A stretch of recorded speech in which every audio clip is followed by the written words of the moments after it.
Hello everybody, this is Kythe from Planet Destiny, here to remind you that 1,000,000 deaths are still never enough for Master Rahul. Loss has become a very familiar feeling to humanity since the collapse.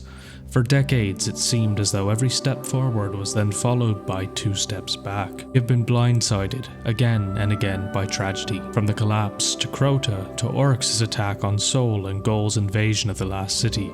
There is seemingly no end to the calamities and the death that results from them. In such times then, it is necessary to have moments of joy, bright lights in the darkness however fleeting. For someone so lost in the shadow of sorrow, that light might be what is needed to call them home. "To live is to experience loss," Eva said. "My husband and my child are dead. My friends, my neighbors, the children I watched over on our road to the city, all gone now. The festival celebrates their lives with both joy and sorrow." "A fine tradition for the city," Ikora Ray replied. "What meaning does it hold for the Guardians? A bit of light in a dark time, that is enough. We have greater concerns, and this is no time for games." "All Guardians were lost once," said Eva. "We honor your spirits as well." Eva Levante, the former outfitter for Guardians of the Last City, introduced the concept of the festival to Ikora Ray. Ikora, largely immortal like all Guardians, initially doubted the importance of the celebration, seeing it as frivolous, though Eva's resolve eventually allowed the Warlock Vanguard to appreciate the meaning of the festival, honoring those lost to the darkness, as well as the Guardians whose spark had been snuffed out permanently in defense of humanity. It is likely that the festival initially came around from the remnants of Golden Age holidays, like Halloween, Samhain, and El Dia de los Muertos, all of which take place around the same time as the Festival of the Lost. At first, it was largely only celebrated by the lightless citizens of the Last City, but following Oryx's arrival in Sol, Guardians joined in on the celebration, giving all denizens of the city a chance to grieve healthily and honor those that had passed on. Eva hosted the event in the tower every year, until one dark day that showed young Guardians what loss truly was. The Cabal invasion changed everything for the city. In the past, there had always been death since the collapse. The world had become a dangerous place, with some new cosmic threat looming with every year that passed. Even to many Guardians, the prospect of a final death was not unknown. When Crota took the moon, he held his new prize by slaying Guardians by the hundreds, ripping their light from them and leaving empty husks and dead ghosts behind. But for many, these threats and battles were far away. The moon was just an orb, hanging in the sky. The dreadnought was barely a speck, visible only on the clearest of nights near a distant planet. But the Red War showed people, Guardians and Lightless alike, that their only haven was not as secure as they thought. That the safest place on Earth was not safe enough. Eva, for the second time in as many minutes, shook her head and tried to understand where she was. There had been no warning. She'd heard a few seconds of a whining engine overhead, and then a massive explosion ripped through the street in front of the underground apartment. The blast had thrown her to the ground like a doll.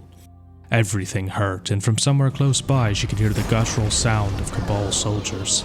The distinctive sound of Guardian weapon fire was answering. Someone was screaming. Without thinking, she was on her feet, lurching toward the far corner where her shotgun lay on a side table. 3 steps, 4, weapon in hand and check, just in time as the apartment door flew open and a pair of scions stepped through, weapons ready. Eva Levante, seamstress of the tower, would have been taken aback. The gaunt woman she'd just seen in the mirror had spent months dry-firing the weapon. Endless drills had trained her for action, and her first shot took the one on the right in the chest and blew him out of the room. It had not prepared her for the kickback, however, and she felt something crack in her arm as the weapon bucked against her. That flinch saved her life as she unwittingly pivoted to the side, narrowly avoiding shots from the other Cabal creature. Roaring, she raised the weapon again, and her answering blast threw him against the far wall. Breathing heavily, she reloaded the weapon with one hand and waited, listening. No more outside that she could hear. Fighting was fierce downstairs. They needed her. She stepped to the door, weapon outstretched. The sound of a war dog bursting through the apartment window was like another explosion. Eva whirled around as the scaly beast scuttled to the side, and another pair threw themselves from the hovering troop transport into the small living space. They landed with surprising grace, and 3 sets of hungry eyes stared at the seamstress. Drool smeared the floor as 3 sets of fanged mouths worked eagerly. Eva fired. The beasts charged. During the Red War, so many people lost so much. Many perished, some survived. Eva Levante endured. Hardened by her experiences even after the war had ended and the Traveler had awoken, she had no desire to return to the tower. During this time, she stayed at the farm in a largely unofficial capacity. During her absence, it was down to Amanda Holliday to host the Festival of the Lost for that year. Following the emergence of the nightmares on Earth's moon, however, Eva returned that winter to host the Dawning.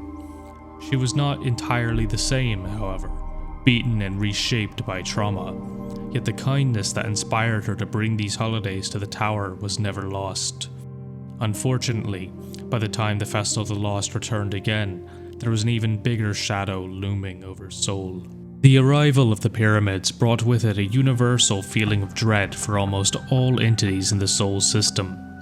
Instead of just remembering those who had already passed, last year's festival seemed to bring with it the potential of imminent future loss, a prediction which proved true when the darkness overtook several planets, blocking them from access and leaving any who remained on their surfaces to face an unknown fate. A year later, and those destinations are still nowhere to be found, though the darkness seems to have more or less paused its imminent advance following the defeat of Aramis. And still, through it all, Eva returns to the tower, year after year, to bring guardians and lightless citizens together as one, not just in mourning over those who are gone, but in celebration of their time with us. I hope you've enjoyed this reflection on the Festival of the Lost. Once again, I'm Kythe from Planet Destiny. Make sure to leave a comment below regarding your ideas on how the city copes with loss, and subscribe to keep up with future videos. Have an exceedingly spooky holiday season, and I'll see you in the next one.